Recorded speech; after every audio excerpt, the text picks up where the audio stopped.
নমস্কাৰ আপোনালোক সকলোকে পুনৰবাৰ আপোন নিউজৰ অন্য এটা ভিডিঅ' লৈ স্বাগতম জনাইছো।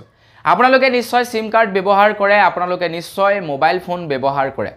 তো আপোনালোকৰ কাৰণে এটা খুবেই ভাল খবৰ ঘোষণা কৰিছে, এটা বিৰাটেই ভাল খবৰ ঘোষণা কৰিছে, বিশেষকৈ সেই সকল লোকৰ কাৰণে যিসকল লোক নেকি অকণমান বয়োজ্যেষ্ঠ, যিসকল লোকে নেকি মোবাইল ফোনৰ বিষয়ে বৰ বেছি নাজানে, তো তেওঁলোকৰ বাবে এটলিষ্ট এইটো এটা বিৰাটেই ভাল খবৰ হ'ব। তো বন্ধু বান্ধৱীসকল, আপোনালোকৰ কাৰণেনো সেই ঘোষণা কৰা ভাল খবৰটো কি, মই আজি আপোনালোকক তাৰ ওপৰতে জনাম। তো মই শ্ৰীপাঞ্জিত গগৈ, আপোনালোকে চাই আছে আপোন নিউজ। আহক আৰম্ভ কৰোঁ আজিৰ ভিডিঅ'। আজিৰ ভিডিঅ'টো আৰম্ভ কৰাৰ আগতে আপোনালোকে প্লিজ লাইক এটা কৰিবলৈ নাপাহৰিব। চেনেলটো যদি এতিয়ালৈকে ছাবস্ক্ৰাইব কৰা নাই তেন্তে চেনেলটো ছাবস্ক্ৰাইব কৰি ল'ব, এনেকুৱা ধৰণৰ খবৰবিলাক আপোনালোকে যাতে এইটো চেনেলতে নিতৌ চাই থাকিব পাৰে। এটা বিৰাটেই ভাল খবৰ লৈ আহিছোঁ, বিৰাটেই এটা ইণ্টাৰেষ্টিং প্ৰয়োজনীয় খবৰ লৈ আহিছোঁ। তো তাৰ কাৰণে প্লিজ লাইক এটা নকৰাকৈ নাথাকিব, আৰু চেনেলটো যদি এতিয়ালৈকে ছাবস্ক্ৰাইব কৰা নাই তেন্তে আপোনালোকে চেনেলটো ছাবস্ক্ৰাইব এতিয়া কৰি লওক, এনেকুৱা ধৰণৰ খবৰবিলাক নিতৌ পাই থাকিবৰ কাৰণে। তো আপোনালোকেও নিশ্চয় সিম কাৰ্ড চলায়।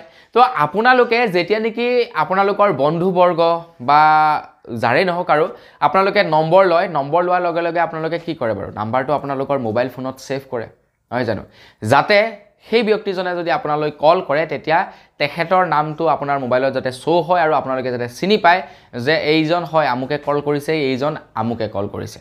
কিন্তু কেতিয়াবা কি হয়, কিছুমান আননোন নাম্বাৰৰ পৰাওতো কল কৰে।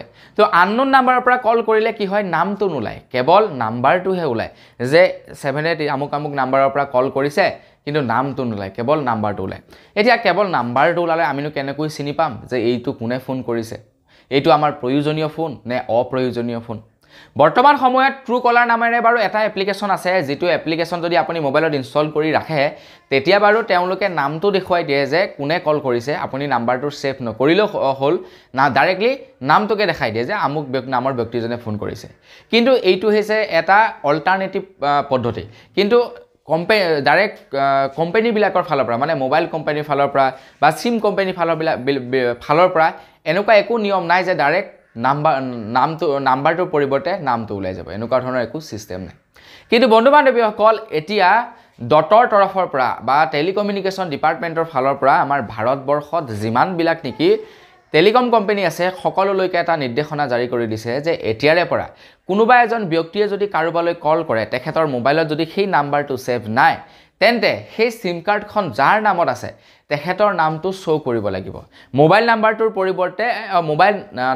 পৰিৱৰ্তে নামটো এতিয়াৰে পৰা শ্ব' কৰিব লাগিব, যাতে তেখেতলৈ কোনে কল কৰিছে স্পষ্ট হয়, তেখেতৰ যাতে কলটো প্ৰয়োজনীয় নে অপ্ৰয়োজনীয় সেইটো যাতে তেখেতে বিচাৰ কৰিব পাৰে।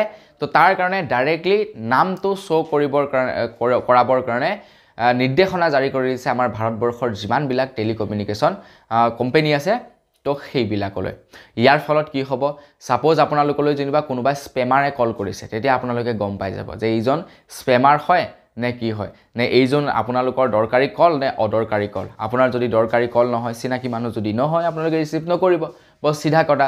তো বহু লোকে কি কৰে, আজিকালি চিম কাৰ্ড উলিয়াই লৈ মানুহক ফ্ৰড কৰে, বেংকৰ একাউণ্টৰ পৰা পইচা লুটি নিয়ে, ইটো কৰে সিটো কৰে, মোবাইলৰ OTP বিচাৰে। তো এইবিলাক এতিয়াৰ পৰা অকণমান কমিব, যাৰ কাৰণে নেকি এই নতুন ছিষ্টেমটো বনাইছে বুলি জনাইছে। তো বন্ধু বান্ধৱীসকল, আপোনালোকৰ কেনেকুৱা লাগিছে এই নতুন ছিষ্টেমটোৰ বিষয়ে জানি সেইটো কমেণ্ট এটা কৰি জনাবলৈ নাপাহৰিব। তো আজিৰ ভিডিঅ'টো ইমানেই, পুনৰ এটা ভিডিঅ' লগ পোৱাৰ আশা কৰিলোঁ। বিদায় মাগিছোঁ, ধন্যবাদ, জয় অসম।